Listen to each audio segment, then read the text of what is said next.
Second graders, here we are for our next lesson for our nonfiction book.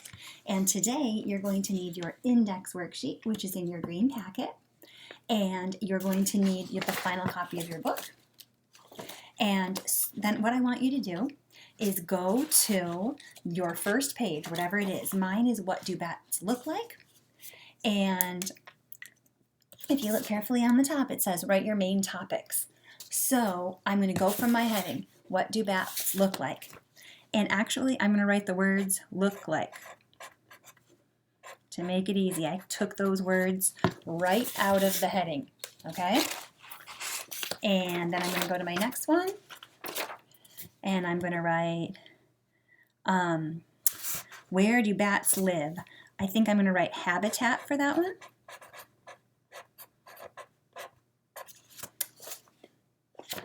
And then just the next page, look at the top. It says, what do bats eat? I think I'm going to say food.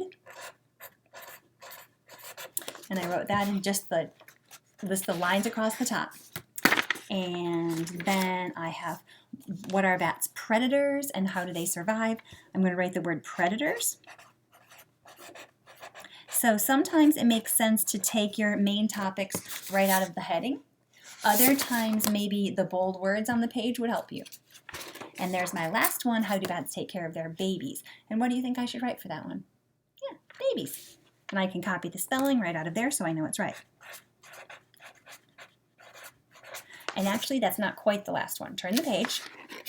And what comes right after that, or whatever your last page was? Your glossary. You need to write that down too.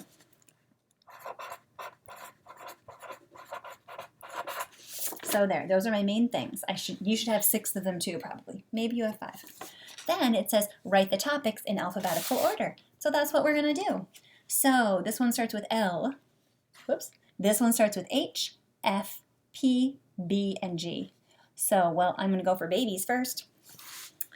And so if I want to learn about bat babies,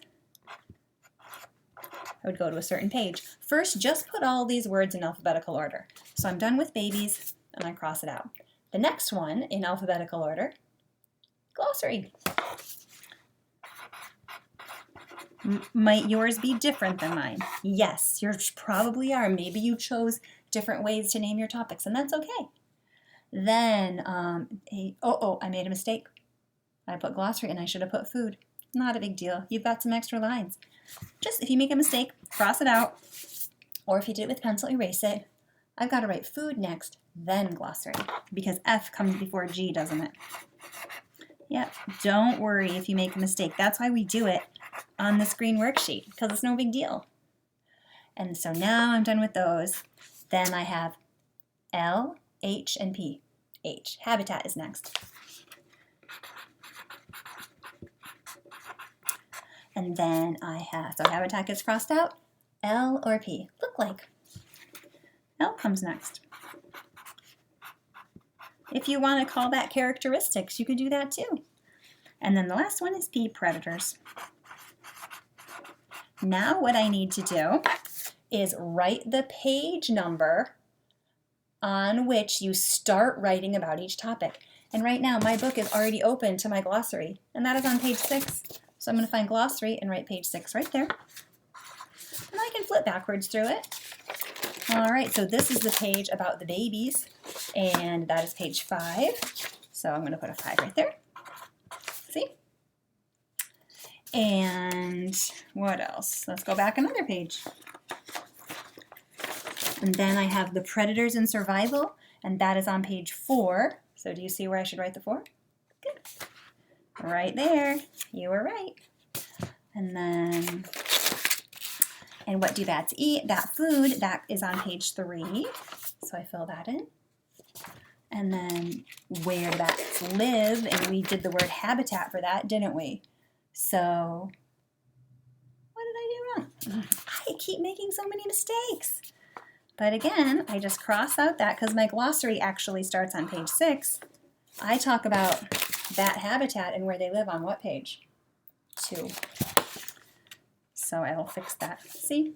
It's okay to have mistakes on this worksheet. That's why we do it here instead of in the final copy. And then my bat characteristics, or what bats look like, that is on page 1.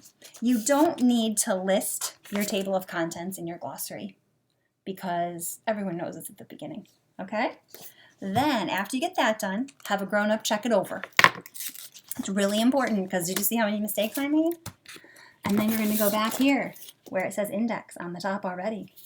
And this is going to sort of be like your table of contents where you write the topic and then ... and what page. So here my first thing is babies, and that's on page 5.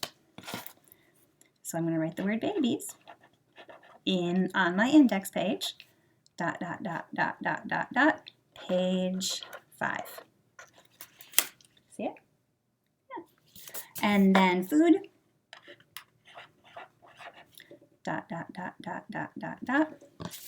and that is on page 3. Oops. Page 3. Then glossary, ...